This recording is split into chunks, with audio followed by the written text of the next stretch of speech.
خواتین کا قبرستان جانا اگر منع ہے تو وضاحت فرما دیں کہ کیوں منع ہے؟ خواتین کا قبرستان جانا کوئی حرام ناجائز نہیں ہے، منع کیا جاتا ہے احتیاط کی وجہ سے، حدیث میں بھی ممانعت آئی ہے، لیکن پھر اس میں علماء کا اختلاف ہے کہ بعد میں ان کو پرمیشن ملی تھی کہ نہیں ملی تھی۔ باقی منع اس لیے کیا جاتا ہے کہ جانے میں کوئی فائدہ ہے نہیں۔ قبرستان ایک ایسی جگہ ہے جہاں انسان جاتا ہے تو آخرت کی یاد تازہ ہوتی ہے، وہاں بھی اگر خواتین پہنچ جائیں گی تو جو قبرستان جا کے آخرت کو یاد تازہ کریں گے وہ بجائے آخرت کے دوسری چیزوں میں، جیسے بازار کا ماحول ہوتا ہے نا، تو وہ والا ماحول بن جائے گا وہاں پہ۔ خواتین کو کنٹرول کرنا بہت مشکل ہے کہ پردے کی وہ قبرستان بھی لپسٹک لگا کے جائیں گی، میک اپ کر کے جائیں گی، یہ ہوگا کہ نہیں ہوگا؟ اچھا سا کپڑے نکالیں گی، گھر سے جب نکلتی ہیں تو ڈسٹیمپر کے ڈبے خالی ہوئے بغیر کہ کہاں جاتی ہیں؟ تو یہ قبرستان کے آداب جو ہے نا اس پر عمل نہیں کر سکتی، چندے کر لیتی ہیں لیکن میجورٹی کی بات ہوتی ہے نا، یہ نہیں کریں گی۔ پھر وہاں جا کے بھی بہن سناؤ، کوئی دوسری مل گئی وہاں بیٹھ گئی قبر پہ ہی، وہ مردہ کہہ رہا ہے یار کچھ پڑھ پڑھا کے کچھ بخشوانے کی کوشش کرو، وہ اپنے دکھڑے لے کے، اور بہن سناؤ تم کب بیوہ ہوئی؟ وہ کہے کہ میں تو فلاں میں ہو گئی تھی۔ اچھا میں تھوڑی لیٹ ہو گئی ہوں بیوہ ہونے میں، ٹھیک ہے نا۔ تیسری کہے گی بس میں تو ابھی ہونے والی ہوں بیوہ۔ تو اچھا عجیب بات ہے، ہمارے یہاں خواتین بیوہ بہت ہوتی ہیں، مرد جو ہے نا وہ جو آئی ڈی کارڈ میں لکھا ہوتا ہے نا رنڈوال کا لفظ کہتے ہیں جو بیوہ کی اپوزٹ ہو نا، تو مرد رنڈوے کم ہوتے ہیں، بیوہ میں نے کہتا ہوں کہ یار یہ پہلے اپنے میاں کو قبرستان پہنچاتی ہیں ٹھیک ہے، تو اس کے بعد یہ اسی راہ پہ سفر شروع کرتی ہیں۔ چند مہینے پہلے نا خاتون آئی ملنے کے لیے، تو وہ اپنے بچوں کی شکایتیں کر رہی تھیں، میرے بچے ایسے میرے بچے ایسے، وہ اتنی اسپیڈ میں بول رہی تھیں کہ مجھے اندازہ ہو گیا کہ ان کے بچے برے نہیں ہیں، یہ کچھ ضرورت سے زیادہ سخت ہیں، سخت مزاج ہیں۔ کیونکہ جب آپ مجھ سے کچھ پوچھنے آئی ہو تو مجھے بھی تو بولنے دو بھائی، کچھ دیر خاموشی اختیار کرو گی تو میں بھی کچھ نصیحت کروں گا۔ وہ بولے ہی جا رہی ہیں۔ مجھے یقین ہو گیا کہ ان کے شوہر کا انتقال ہو چکا ہوگا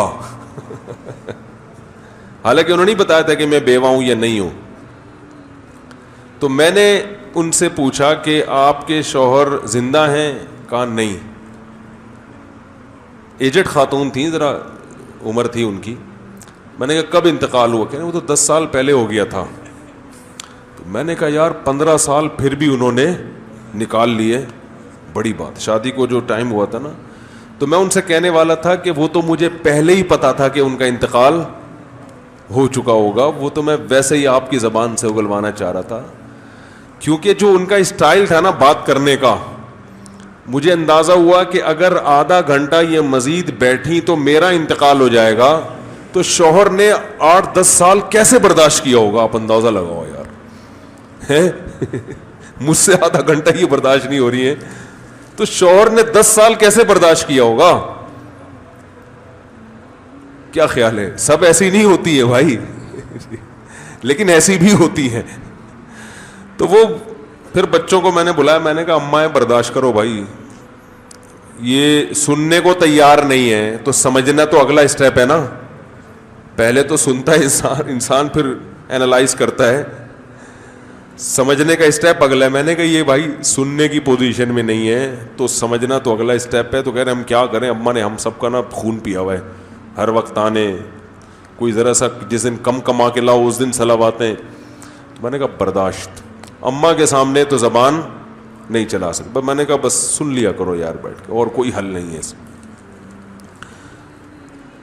اچھا بھائی، ایزی پیسہ میں جو کیش ملتا ہے، کیش بیک ملتا ہے، کیا یہ سود ہے؟ کیش بیک حاصل کرنے کا طریقہ ہوتا ہے، اگر آپ اکاؤنٹ میں 500 روپے ہیں تو روزانہ 2 روپے کا کیش بیک ملے گا، اگر وہ 10 ہیں تو 5 روپے کا ملے گا۔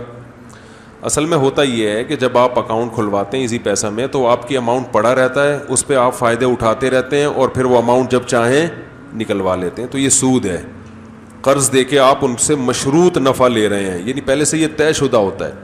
اگر مشروط نفع نہیں ہے, آپ نے ٹرانزیکشن کے لیے پیسے جمع کروائے اور پہلے سے کوئی ایسا ایگریمنٹ نہیں ہے کہ آپ کو یہ نفع ملے گا, چاہے کالز کی صورت میں, پیکج کی صورت میں, کسی بھی صورت میں نفع نہیں ملے گا آپ کو. صرف ٹرانزیکشن کے لیے آپ نے رکھوائے ہیں اور کوئی ایسے ایگریمنٹ پہ سگنیچر بھی نہیں کیا, پھر اگر وہ دیتے ہیں تو وہ پھر آپ کے لیے جائز ہے. سود وہ ہوتا ہے جو پہلے سے طے شدہ ہو, ایگریمنٹ ہو اس کا. جب ایگریمنٹ نہیں ہے تو غریبی ہے, سمجھ رہے. اور ایک چیز ایگریمنٹ نہیں ہے لیکن عرف ایسا بن چکا ہے کہ وہ ایگریمنٹ کی طرح بن چکی ہے,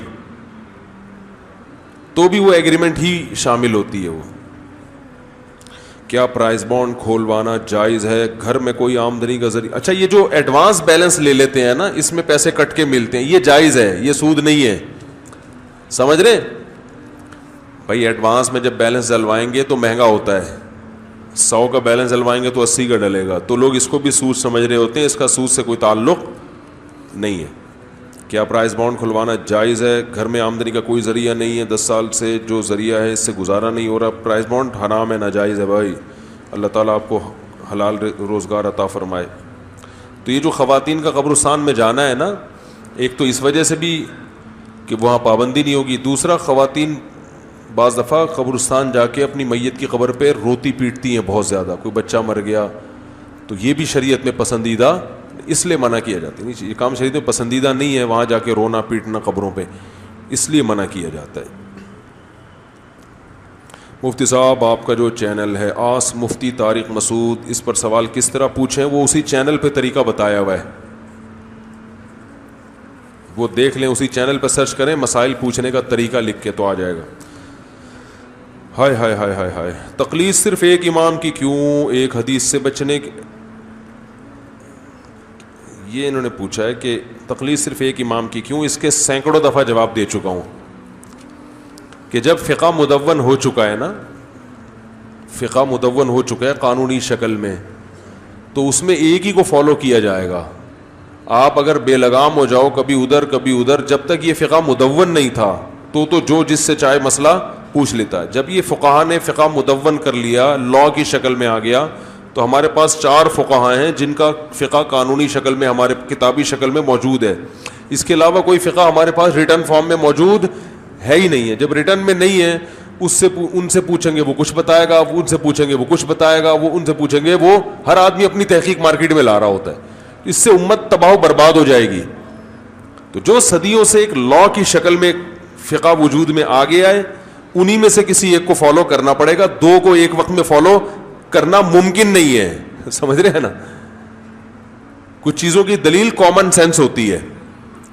جیسے مصحف عثمانی ہے, حضرت عثمان رضی اللہ تعالیٰ عنہ کے دور میں بہت سارے قرآنی نسخے تھے. بھئی یہ ایکو ختم کریں یار, یہ کیا ہے, آواز گونج کیوں رہی ہے. بعض صحابہ کی ترتیب تھی, انہوں نے قرآن جمع کیا, اس میں آل عمران بعد میں تھی, سورہ نساء پہلے تھی. عبداللہ بن مسعود رضی اللہ تعالیٰ عنہ کے پاس جو قرآن تھا اس میں سورہ فاتحہ اور سورہ فلق اور سورہ ناس لکھی بھی نہیں تھی. وہ کہتے تھے اس کے لکھنے کی ضرورت کیا ہے, یہ تو سب بچوں کو بھی یاد ہوتی ہے, سمجھ رہے. سورتوں کی ترتیب آگے پیچھے تھی. حضرت حذیفہ رضی اللہ تعالی عنہ نے آذربائیجان جب فتح ہوا ہے نا, روس کی ریاست حضرت عثمان کے دور میں, تو مسلمانوں میں قرآن میں اختلاف پیدا ہونا شروع ہو گیا. وہ کہتا تھا میرا پاس جو قرآن ہے وہ صحیح ہے, دوسرے کہتے تھے یہ میرا والا صحیح ہے. اب ان میں بہت سے صحابہ نے نبی کے دور میں لکھا تھا, سمجھ رہے. حضرت عائشہ رضی اللہ تعالی عنہا کے پاس ایک شخص آیا کہ آپ اپنا نسخہ دکھائیں, قرآن آپ کے پاس ہے. میرے پاس جو ترتیب ہے وہ ہے, اس میں ایک سورت پہلے بعد میں, آپ کے پاس کچھ اور ہے, اس میں صحیح کون سا ہے.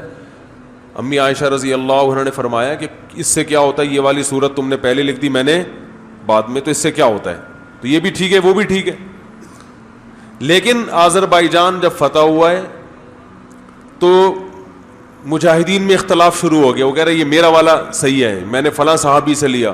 تو حضرت حذیفہ بن یمان نے حضرت عثمان جو خلیفۃ المسلمین تھے خط لکھا کہ اگر اس امت کو ایک قرآن پہ جمع نہیں کیا اس کا وہی حشر ہوگا جو یہود و نصارہ کا ہوا ہے.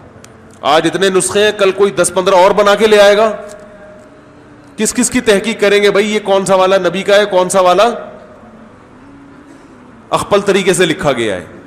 تو انہوں نے اللہ کا واسطہ دیا کہ آپ سارے قرآن جلا کے لوگوں کو ایک قرآن پہ بولو بھائی جمع کر دیں.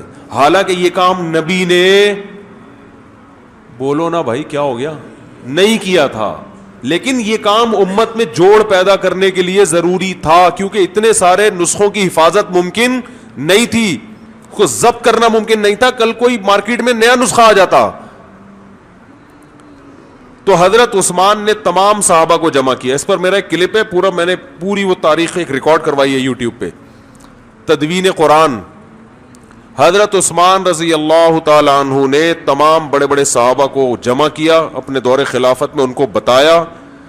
اکثر صحابہ آپ کی رائے سے متفق ہو گئے کہ ایک نسخہ حکومت کی نگرانی میں جمع ہونا چاہیے, اس کے علاوہ تمام نسخے پوری دنیا سے ختم کر دینے چاہیے, ایک نسخہ ایک بھی باقی نہ رہے, ورنہ کوئی اس کو اٹھا کے وہ کہے گا یہ والا اصل ہے. تو حضرت عثمان نے کیا کیا, جتنے بڑے بڑے قاری تھے نا ان کو بلایا, اور کیونکہ ان کی گواہی تھی, وہ نبی صلی اللہ علیہ وسلم کے دور سے آیتیں سن رہے تھے, پورا قرآن انہوں نے مدون کیا, اور اس کے علاوہ پوری دنیا سے قرآن جمع کر کے سارے قرآن جلا دیے انہوں نے نسخے. سمجھ رہے ہیں کہ ہمارے یہاں کوئی سر پھرا ہوتا نا, کہتے قرآن کی توہین ہو رہی ہے. وہ بھائی جلانا ہمیشہ توہین کا سبب نہیں ہوتا. ہم تو کہتے ہیں جو مقدس اوراق گھروں میں ہوتے ہیں ان کو پھینکو گے, لوگوں کے پاؤں کے نیچے آئیں گے, ان کو جلا دیا کرو, راکھ بنا دیا کرو. تو اگر جلانا توہین کی نیت سے ہو پھر تو توہین ہے, اگر توہین سے بچانے کے لیے ہو پھر توہین نہیں ہے. سمجھ رہے؟ تو اب کیا ہوا, حضرت عثمان نے یعنی ترتیب اس میں ایک بنا دی نا, پہلے سورہ فاتحہ ہوگی, پھر سورہ بقرہ ہوگی, پھر آل عمران, پھر سورہ نساء. حالانکہ سب سے پہلے جو سورت نازل ہوئی ہے تو اقرا بسم ربک الذی خلق نازل ہوئی ہے نا, سمجھ رہے؟ لیکن حضرت عثمان نے ایک ترتیب پہ جمع کر دیا, بھئی یہ ترتیب اب آفیشلی یہ ہے, اس کے علاوہ کوئی نہیں چلے گی. عبداللہ بن مسعود رضی اللہ تعالیٰ عنہ نے خود ایک نسخہ لکھا تھا نبی کی موجودگی میں. حضرت وہ عبداللہ بن مسعود تھے کوفہ میں, حضرت عثمان نے ان کے پاس بھی لوگوں کو بھیجا کہ آپ اپنا نسخہ دے دیں, جو حکومتی نسخہ ہے وہ لیں. انہوں نے فرمایا نہیں, میں نہیں دوں گا, میں نبی کے دور میں خود لکھا میں کیسے دے دوں. لیکن اب حضرت عبداللہ بن مسعود کا مقام بہت بڑا تھا تو ان کو اسی حال پہ چھوڑ دیا گیا, صحیح ہے نا. لیکن جب ان کا انتقال ہوا ان کے شاگردوں سے لے کے وہ بھی ختم کر دیا گیا. بات آ رہی ہے سمجھ میں کہ نہیں آ رہی ہے؟ تو یہ سارے معاملات کیا تھے, انتظام, مینجمنٹ, کہ بھائی آیتیں تو سب کی وہی ہیں, صورتیں بھی وہی ہیں, ترتیب کا مسئلہ ہے نا. تو ایک ترتیب ہونی چاہیے تاکہ ایک ہی جیسی چھپائی ہو پوری دنیا میں, ورنہ کسی کے پاس سورہ فلق سورہ ناس نہیں لکھی ہوئی ہوتی قرآن میں اس نے. عبداللہ بن مسعود تو کہتے تھے لوگوں کو یہ یاد ہوتی ہے, لکھنے کی ضرورت نہیں ہے. لیکن آج کوئی یہ کہہ سکتا تھا یہ قرآن میں ہے ہی, یہ تو قرآن ہی نہیں ہے, پڈا ہو جاتا نا. آج ادھر سے قرآن مل رہا ہوتا سورہ فاتحہ کے بغیر, ادھر والا مل رہا ہوتا سورہ فاتحہ کے ساتھ, ایک جھگڑا کھڑا ہو سکتا تھا. تو جس چیز میں جھگڑے کا خطرہ تھا اس چیز میں حضرت عثمان کی فراست نے کہ یہ جھگڑا ہمیشہ کے لیے ختم, ایک نسخہ مرتب کروایا اور اس کا نام پڑ گیا مصحف عثمانی. سمجھ میں آ رہی ہے بات؟ اس کا نام کیا پڑ گیا؟ اب کوئی پاگل اٹھ کے یہ کہے کہ یہ تو حضرت عثمان کا مرتب کردہ ہے, مجھے تو نسخہ محمدی چاہیے, تو وہ سینس لیس بات ہوگی کہ نہیں ہوگی؟ او بھائی یہ وہی نبی صلی اللہ علیہ وسلم کا قرآن ہے, جمع کس نے کیا ہے؟ حضرت عثمان کی ترتیب پر ہے, اس لیے اس کو مصحف عثمانی کہا جاتا ہے. تو یاد رکھو بالکل یہی کام فقہ کے ساتھ ہوا ہے کہ اس دور میں فقہ کہتے ہیں قرآن و حدیث سے جو مسائل کا علم ہے نا اس کو فقہ کہا جاتا ہے, کہ حلال ہے, حرام ہے, جائز ہے, ناجائز ہے, وضو کا پورا طریقہ کیا ہے پراپر, یہ ساری چیزیں لا جسے کہتے ہیں آپ.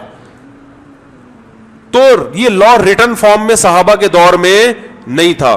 جس کو جو مسئلہ پوچھنا ہوتا وہ کسی بھی صحابی سے پوچھ لیتا, وہ جواب دے دیتے, اور بسا اوقات وہ جواب میں دلیل نہیں دیتے.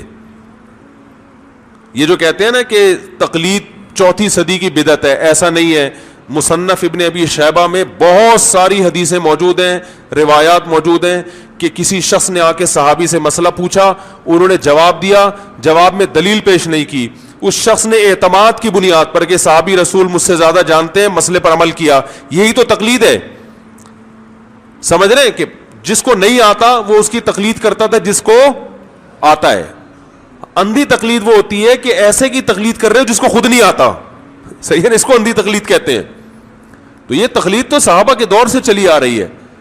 تو اب جس کو جس پر اعتماد ہوتا, لیکن ظاہر ہے جب اسلامی ریاستیں وجود میں آئیں, عدالتی نظام وجود میں آیا, تو جب جیسے جیسے کام بڑھتا ہے کام کو مینج کرنے کی ضرورت ہوتی ہے کہ نہیں ہوتی ہے. اب اگر ہر آدمی اسی طرح کہے گا, اخپل طریقے سے مسئلہ بتاتا رہے گا, تو امت میں ایک آگ لگنے کا خطرہ تھا کہ کل کوئی کچھ بھی قرآن و حدیث کے نام پہ پیش کر سکتا ہے, جیسے کہ آج کر رہے ہیں لوگ پیش. غامدی صاحب کا اپنا ہی قرآن و حدیث ہے, سمجھ رہے ہیں نا. تو ہر صاحب کا اپنا ایک اخپل طریقے سے قرآن و حدیث کو ڈیفائن کر رہا ہے. تو پھر فقہا نے یہ کام کیا. ان میں سب سے پہلا کام امام ابو حنیفہ نے کیا. امام حنیفہ عبداللہ بن مسعود کے شاگرد تھے, علقمہ اور اسود, جو صرف شاگرد نہیں بلکہ ان کے نائب تھے. تو عبداللہ بن مسعود بہت بڑے فقیہ تھے. ان کے بعد کوفہ میں مسائل کس سے پوچھے جاتے تھے؟ علقمہ اور اسود سے. ان کے انتقال کے بعد حضرت ابراہیم نخعی جو ان کے شاگرد ہیں وہ ان کے جانشین بنے, گدی نشین جسے کہتے ہیں نا, کہ وہاں کوفہ کا ایک بڑا مقام ہے. کوفہ میں کیونکہ خلافت کوفہ میں چلی گئی تھی نا, حضرت علی کی خلافت کوفہ میں تھی, تو کوفہ اسلام کا مرکز بن گیا تھا. تو وہاں یہ علم ٹرانسفر ہوا ابراہیم نخعی میں. عبداللہ بن مسعود کے جہاں عبداللہ بن مسعود درس دیا کرتے تھے وہاں پر علقمہ یا حضرت اسود نے درس دیا. ان کے بعد ابراہیم نخعی کو وہاں پر ان کے گدی نشین بنے. ابراہیم نخعی کے بعد ابراہیم نخعی کے ہزاروں شاگرد تھے. ابراہیم نخعی, امام بخاری ان کا نام بڑے احترام سے لیتے ہیں ابراہیم نخعی کا. یہ بہت بڑے فقیہ بھی ہیں, محدث بھی ہیں, جلیل القدر تابعی ہیں. کوفہ کے سب سے بڑے فقہا میں ان کا شمار ہوا کرتا تھا. ابراہیم نخعی جہاں درس دیا کرتے تھے ان کے ہزاروں شاگرد تھے, لیکن ان کے شاگردوں میں حماد الکوفی کو جو مقام ملا وہ کسی اور کو نہیں ملا. تو سارا علم ان میں ٹرانسفر ہوا. تو ابراہیم نخعی کے انتقال کے بعد حماد الکوفی جانشین بنے. حماد الکوفی کے ہزاروں شاگرد تھے, لیکن ان میں ایک امام ابو حنیفہ بھی تھے. تو حماد الکوفی کے بعد اس جگہ پر بیٹھ کر درس کون دیا کرتا تھا؟ امام حنیفہ. امام حنیفہ اسی جگہ بیٹھا کرتے تھے جہاں عبداللہ بن مسعود, اور عبداللہ بن مسعود پردادا استاذ تھے امام حنیفہ کے. لیکن امام حنیفہ کے دور تک اسلام اتنا پھیل چکا تھا کہ اس بات کی ضرورت محسوس ہوئی کہ اب یہ جو مسائل ہے اس کو ریٹن فارم میں لا کی شکل میں لایا جائے. سمجھ رہے بات کہ نہیں آ رہی سمجھ؟ جیسے حضرت عثمان سے پہلے قرآن کو جمع کرنے کی ضرورت نہیں تھی, تو امام حنیفہ کے دور سے پہلے فقہ کو جمع کرنے کی ضرورت نہیں تھی, کام پھیلا نہیں تھا. اب طرح طرح کے فتنے کھڑے ہو رہے تھے, خوارج, معتزلی, یہ سارے گمراہ لوگ تھے, مگر لیبل کس کا لگاتے؟ قرآن و حدیث. سب کے دلائل قرآن و حدیث سے ہی ہوتے تھے, کیونکہ امت میں توڑ پیدا کرنے کے لیے تورات اور انجیل کا حوالہ تھوڑی دیں گے آپ. ہر آدمی اخپل طریقے سے قرآن حدیث پیش کر رہا تھا. تو امام حنیفہ نے باقاعدہ کمیٹی بنائی 50 آدمیوں کی, ایک ایک مسئلے پر 2 مہینے بحث ہوتی, اس میں بڑے بڑے محدثین بیٹھتے, اور پھر جب وہ ایک بات طے ہو جاتی تو امام محمد اس کو لکھ لیا کرتے تھے. وہ کتابیں آج تک الحمدللہ موجود ہیں. یہ جو کہتے ہیں نا امام حنیفہ نے کوئی کتاب نہیں لکھی, بعض حضرات یہ بھی الزام لگاتے ہیں, ان کے شاگرد نے لکھی ہے, انہی کی موجودگی میں جمع کیا ان کے اقوال کو, اور وہ کتابیں آج بھی 6 مشہور کتابیں آج دنیا کی ہر لائبریری میں وہ کتابیں رکھی ہوئی ہیں. سمجھ میں آ رہی ہے بات کہ نہیں آ رہی؟ یہ 1300 سال پرانی تاریخ لے کے جا رہا ہوں میں آپ کو. امام حنیفہ تابعین میں سے تھے, اس دور میں انہوں نے فقہ کو کیا کر دیا؟ مرتب. یہ کتاب الوضو ہے, یہ کتاب الطہارہ ہے, یہ نماز کا باب ہے, یہ زکوٰۃ ہے, یہ وراثت ہے, یہ وراثت کے مسائل, یہ نکاح کے مسائل, یہ طلاق کے مسائل, یہ شفع کے مسائل, یہ خرید و فروخت کے مسائل, پورا ایک ترتیب دی. اس سے پہلے کسی نے یہ کام نہیں کیا. پھر اس میں بہت سے مسائل میں اختلاف ہوتا تھا, تو ہر ایک فقیہ کی رائے اس کی دلیل کے ساتھ لکھ لی جاتی تھی. سمجھ میں آ رہی ہے بات؟ پھر یہ کام امام حنیفہ نے شروع کیا. مدینہ میں امام مالک کے فالوورز تھے, انہوں نے بھی امام مالک کی رہنمائی میں فقہ کو مرتب کرنا, بولو بھائی, شروع کیا. پھر امام مالک کے شاگرد تھے امام شافعی.